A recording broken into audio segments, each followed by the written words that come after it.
سلامونه د لندن دی د بي بي سي پښتو ټلویزیون نړۍ دا وخت ګورئ. نننۍ خپرونه کې مو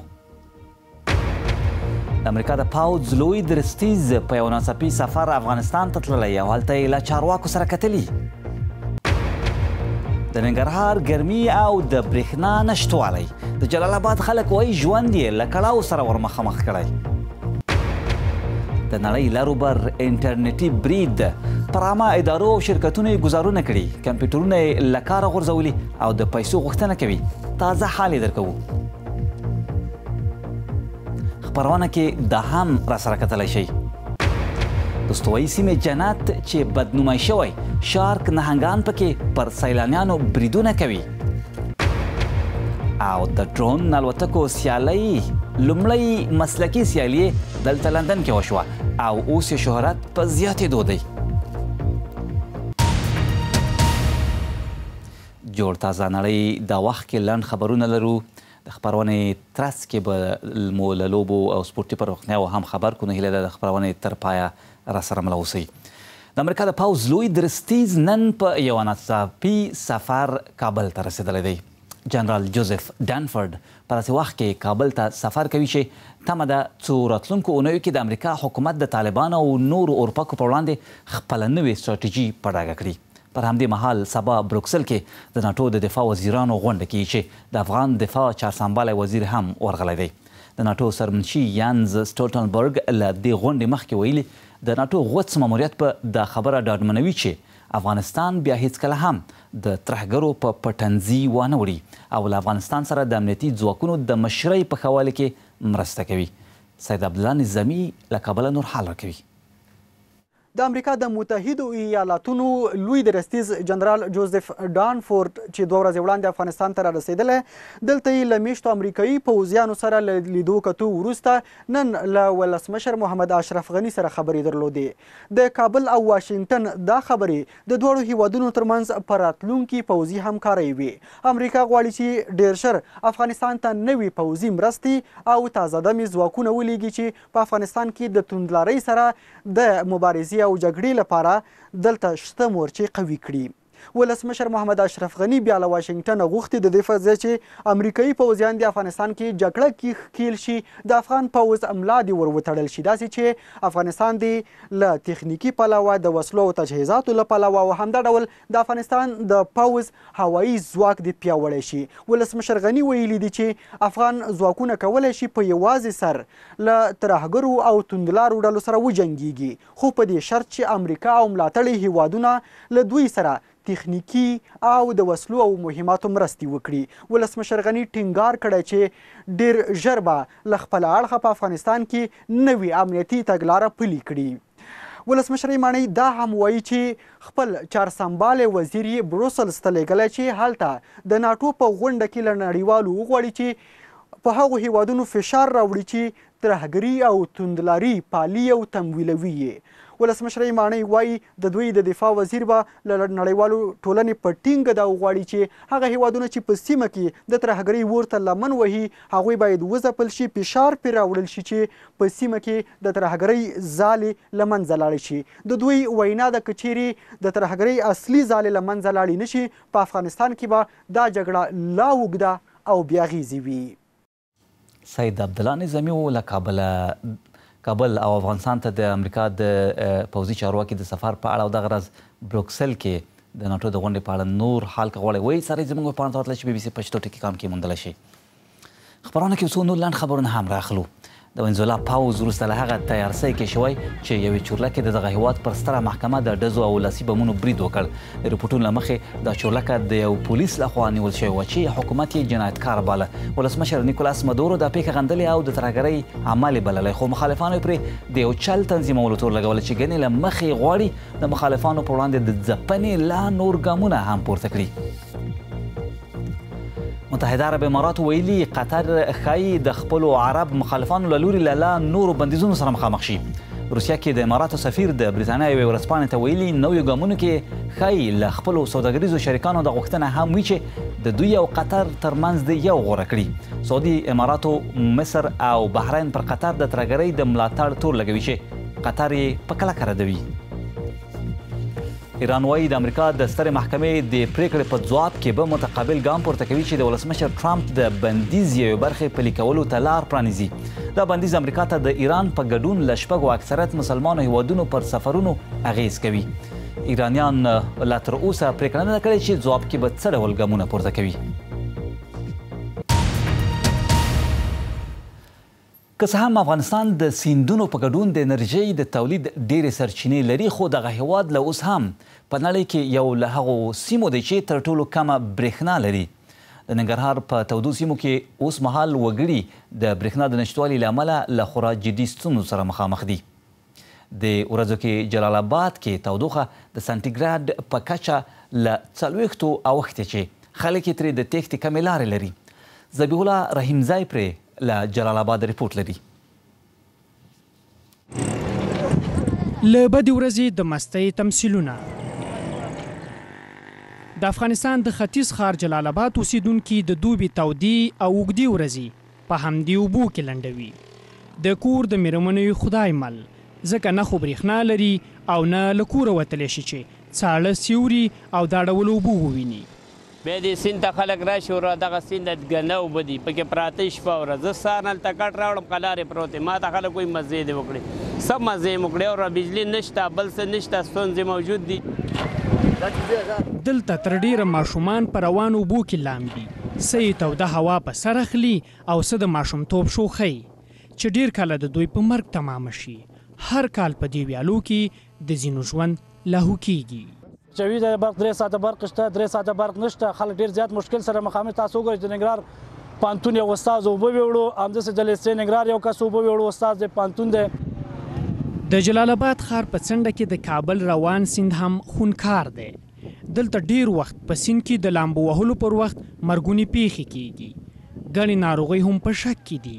د سیند په غاړه د پوهنتون د محصلینو ګڼه ګوڼه ډیره وي. دې خلکو ته د مزې او خوند کار نه دی چې په سره غرمه پسې له کوره راوتلي دي، خو مجبوري یې ده.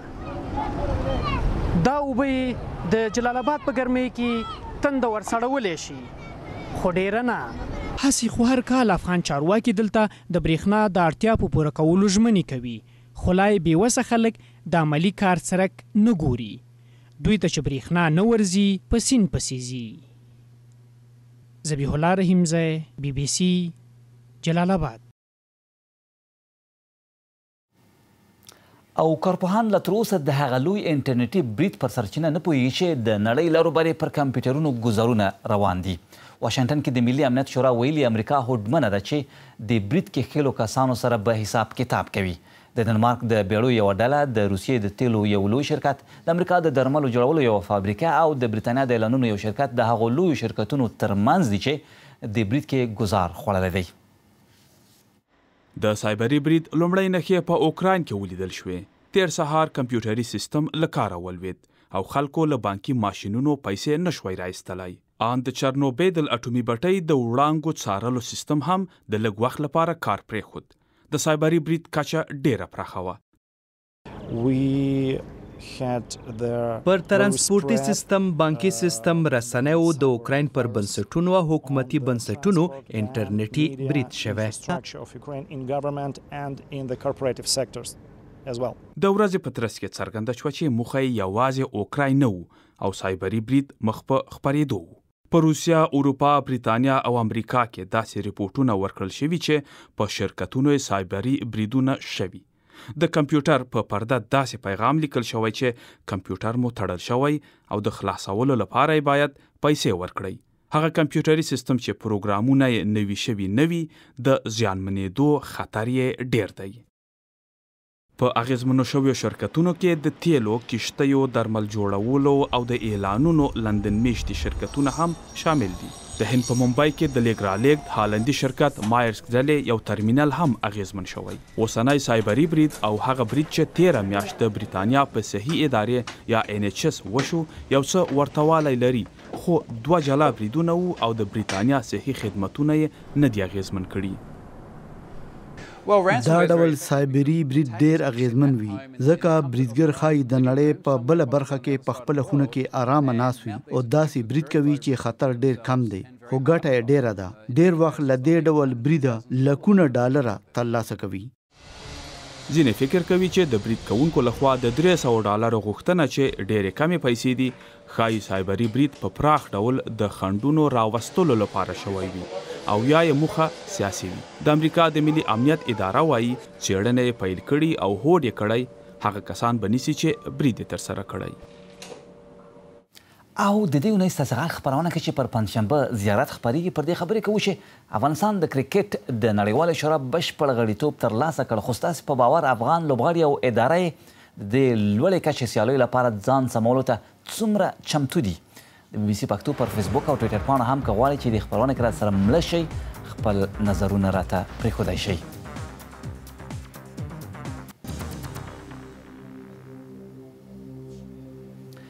امریکا کې څېړونکو پر انسانانو د بې درده وړو ستنو تر ټولو پرمختللې ازموینې کړې چې د والګي واکسین اداره کولی شي.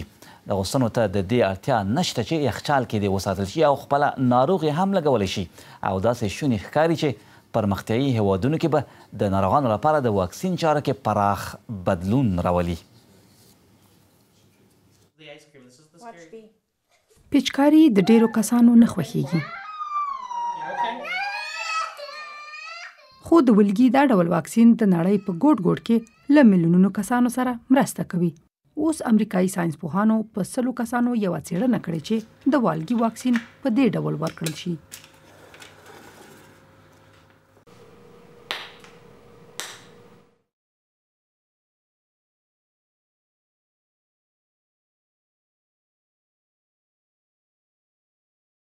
The microneedle patch contained tiny needles. It's easily په دې پټۍ کې ډېرې کوچنۍ ستنې دي چې په اسانۍ وجود ته ننوځي او بیا درمل ځینې خپرېږي. موږ په څېړنه کې د پیچکارۍ دا بڼه وکاروله او نتیجه یې ډېره ښه وه.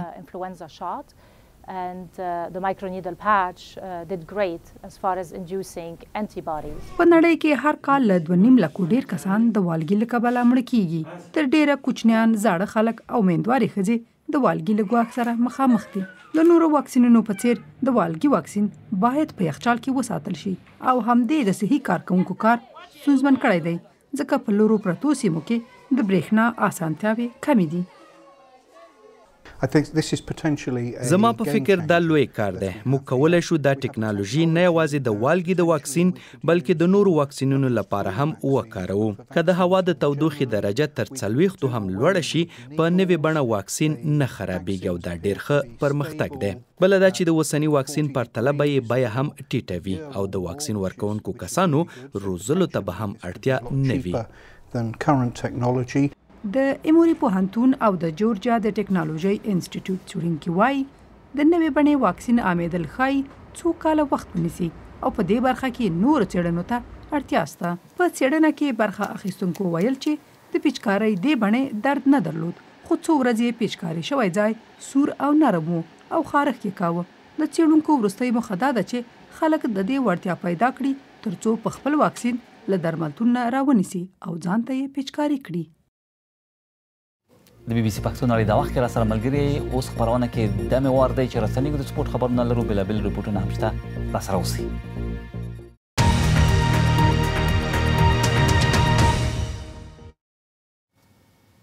د بي بي سي پښتو نړۍ دا وخت بیا هم ستړي مه شئ. د نن د سر خبرونه مو د امریکا د پاوځ لوی درستیز نن په یوه ناڅاپي سفر کابل ته رسېدلی. جنرال جوزف ډانفورد په داسې وخت کې کابل ته رسېدلی چې تمه ده څو راتلونکو اونیو کې د امریکا حکومت د طالبانو او نورو اروپاکو په وړاندې خپله نوې سټراټیژي په ډاګه کړي.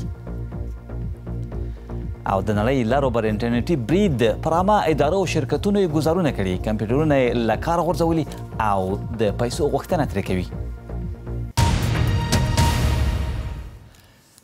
د هند سمندر کې د افریقا یو ټاپو د استوایي سیمو جنت بلل کیږي.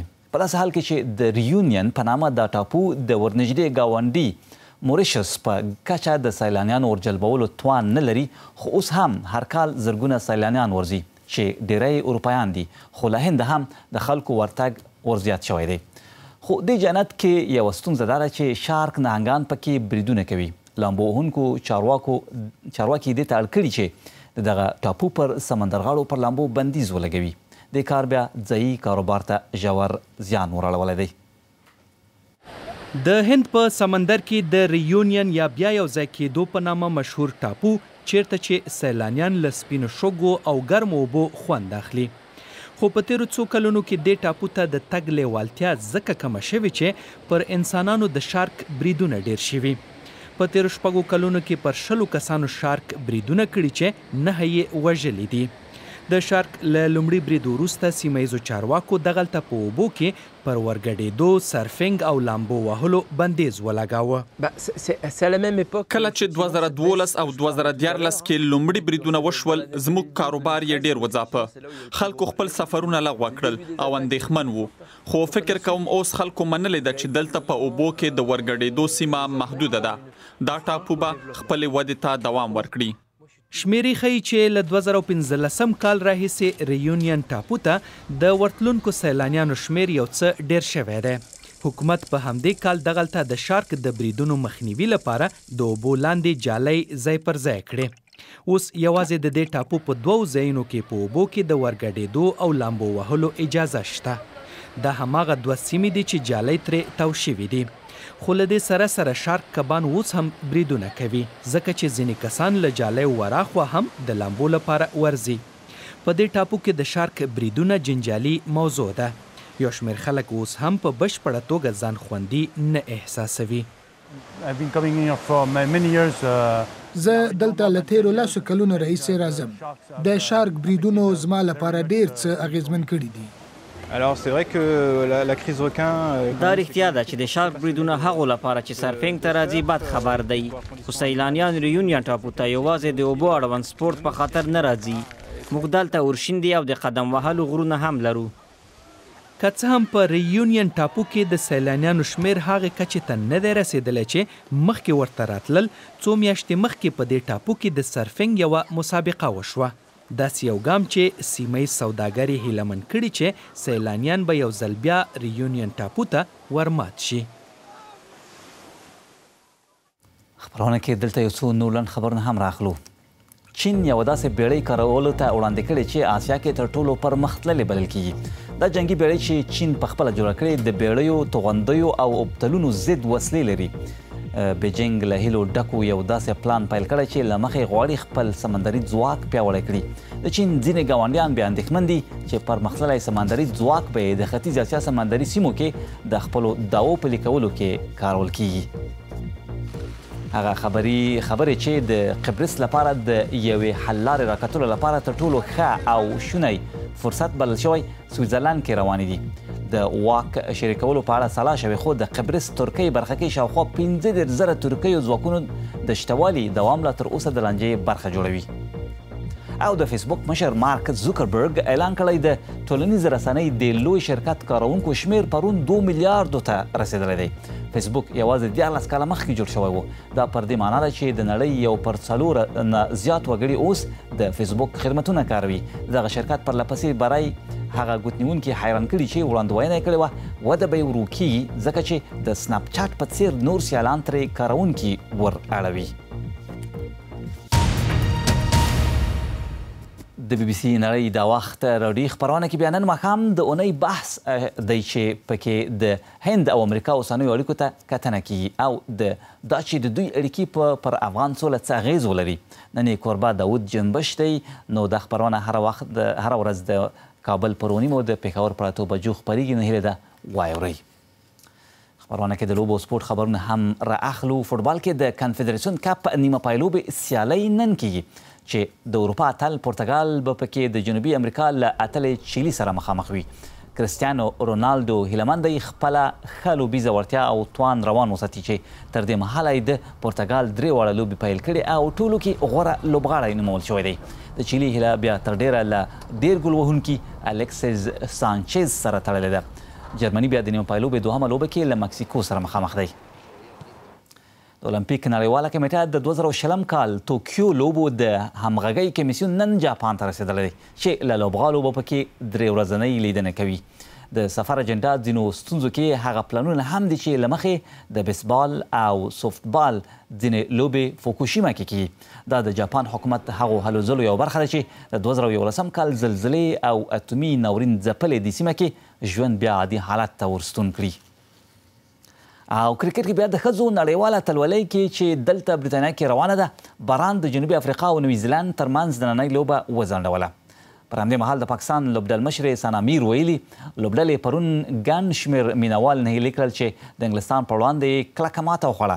د انګلستان نتالي سیور په 92 توپونو 130 او هیدر نایټ بیا په 109 توپونو 106 منډې وکړې او انګریز لوبډلې ورسره د 10 لوبغاړو په سوځېدو ټول ټال 370 منډې وکړې.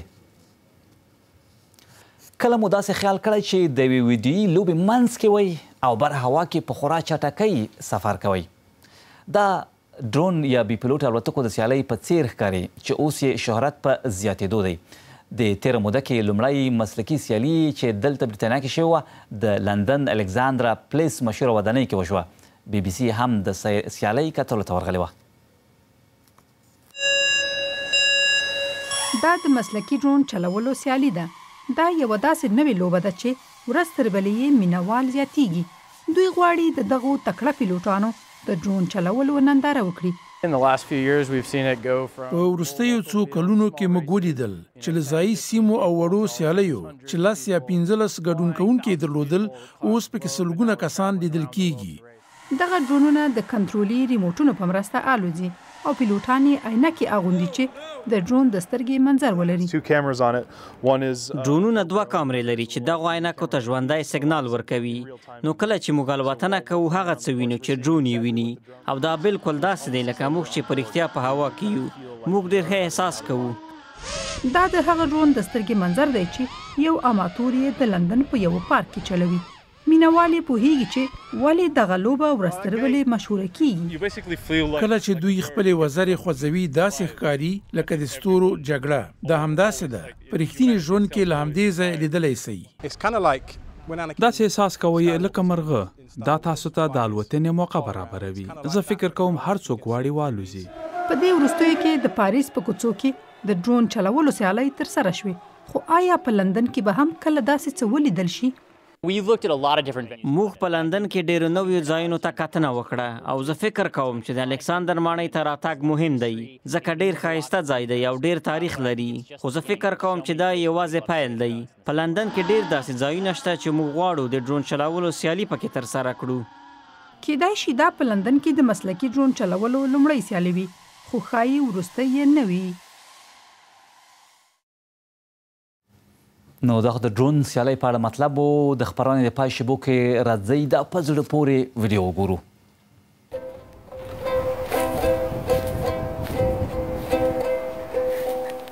نو دا 15 کلنه بیلا نومیږي چې له مانچسټر سره له نږدې سیمې ده غوښتلې له غواوو سره ملګري وکړي چې ویلز کې د رخصتۍ پر مهال د خپل نیکه او نیا کاروان سره نږدې فارم د دوی غواوو. نو تر ټولو غوره لارې همدا وموندله چې خپله وړتیا ورته روښانه کړي.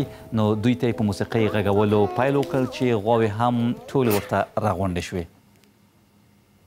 نو د خبري خبرونه مو هم له همدې سره دلته پای ته ورنږدې کیږي. بله مو سبا ده. تر هغې مو په لوی سیکشن سپارو وخت مو نیکمرغه. لوی الله مو مل.